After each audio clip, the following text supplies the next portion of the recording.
En République démocratique du Congo, nous sommes en train d'abord d'encourager quelques avancées sous les plans classification, parce que le récent classement des Reporters sans frontières a démontré que la RDC a gagné 4 bonnes places.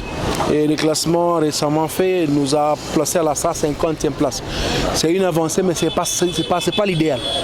Parce que la RDC continue à être un pays où la liberté de la presse n'est pas totalement garantie.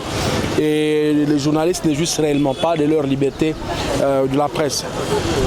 Cela se manifeste par le fait qu'il y a beaucoup de journalistes qui restent encore interpellés, beaucoup de journalistes qui sont agressés, que ce soit par les partis au pouvoir ou les sympathisants des partis de la majorité ou de l'alliance, que sais-je encore, que ce soit aussi par l'opposition. Parce que nous avons connu des journalistes qui ont été victimes de certaines agressions physiques de la part de militants de l'opposition, de la MOUCA, une part, de la part de militants de l'UDPS, de la part du FCC et tout et tout.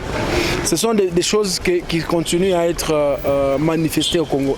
Et pourtant, il y a des bonnes intentions. Lorsque le président Félix-Antoine Tshisekedi Tshilombo avait pris le pouvoir, il a émis dans son discours l'intention de faire de la presse le véritable quatrième pouvoir, de garantir la liberté de la presse. Cette intention, elle est bonne. Mais nous voulons que la pratique se manifeste. Parce que, comment voulez-vous que le pays qui est démocratique puisse pénaliser les délits de presse, puisse avoir une loi portant exercice de la liberté de la presse et qui pénalise la presse?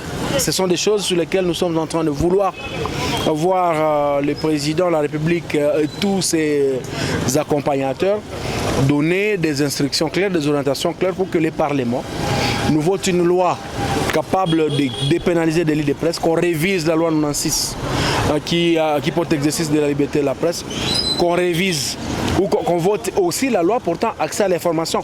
Qui ont accès à l'information au Congo? Tout est placé sous le secret défense. Mais comment est-ce que la population va contribuer au développement si elle n'est pas bien informée? Voilà autant de préoccupations qui nous poussent à être un peu inquiets, tout en continuant à penser que nous avons un avenir meilleur si tous les acteurs jouaient leur rôle. Au Nord Kivu, nous avons un gouverneur qui a prononcé un discours avec beaucoup d'ambition lors de l'échange des vœux entre les journalistes en disant qu'il ne veut pas voir durant son règne un seul journaliste arrêté ou interpellé pour avoir commis telle ou telle chose qui a déplu à telle ou telle personne. Ce sont des bonnes intentions, mais nous voulons la pratique. Parce qu'il y a encore des journalistes, pas plus tard que le 30 avril de cette année, nous venions de faire libérer un journaliste des geôles de la prison à Boulongo dans les territoires de Beni. Pas plus tard que le mois d'avril, il y a un journaliste qui a passé plus de 3-4 jours en prison au niveau de Vichumbi. Pas plus tard qu'au mois de mars, il y a des journalistes qui ont été placés en détention pendant 10 jours pour avoir mal utilisé leurs réseaux sociaux. Donc tout cela constitue pour nous des inquiétudes. Malgré les bonnes intentions, nous voulons que ces intentions-là soient transformées en action. Bien sûr, les journalistes commettent aussi des dégâts. Nous ne pouvons pas dire qu'ils sont totalement sains. Nous avons parmi les journalistes ceux qui sont dangereux. Et nous travaillons sur cet aspect-là parce que même si ton enfant est terriblement malfaiteur, tu ne vas pas les renier.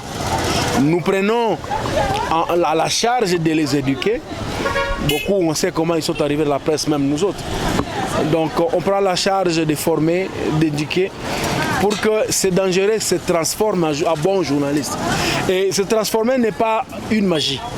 C'est de savoir quelle est ma responsabilité sociale, où se limite ma liberté, où peut aller la liberté de l'autre, et quelles sont les exigences du code d'éthique et la déontologie. C'est tout ça que nous apprenons chaque jour.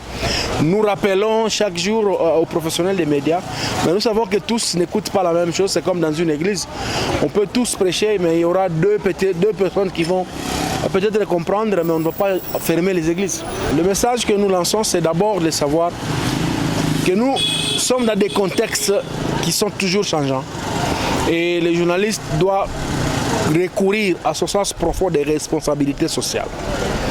Le journaliste est obligé à tout moment de revoir s'il est dans la norme de l'éthique et la déontologie. Ça, c'est un aspect, c'est une obligation aux autorités de comprendre qu'il n'y a pas de véritable développement sans une presse libre. Il faut que la presse soit libre dans la collecte, dans le traitement, dans la diffusion des informations. Et la collecte des informations ne peut être possible librement faite si l'accès à l'information est garanti à tous, sans distinction. Et donc, c'est une obligation aussi aux législateurs de faire diligence pour doter la RDC de bonnes lois, portant accès à l'information, portant révision de l'exercice de la liberté de la presse, dépénalisant les délits de presse. Et là, nous allons tous ensemble travailler dans un environnement qui permette à ce que le peuple soit utile à sa nation, parce que ce peuple-là sera informé, et si le peuple est informé, il va devenir citoyen.